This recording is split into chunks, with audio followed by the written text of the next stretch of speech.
The 2017-2020 Nissan Armada's trailer hitch cover is designed for aesthetics and receiver protection when not in use. This section will show you how to remove it, which is typically a DIY-friendly task.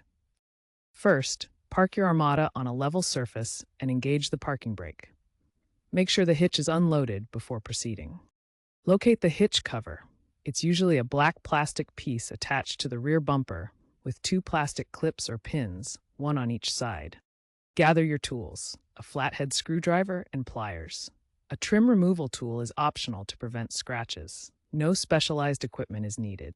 Make sure you have your tools available and ready to use. The basic set of tools are a screwdriver, pliers, and possibly a trim removal tool.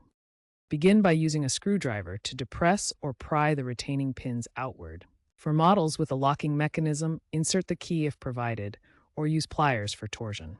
Gently pull the cover downward and outward, avoiding excessive force to prevent bumper damage. Inspect the cover and hitch area for wear or corrosion. For stuck pins, apply WD-40 lubricant to ease removal. For reinstallation, align the clips and push the cover back into place. Secure all pins or bolts. Always wear gloves during the process to avoid cuts.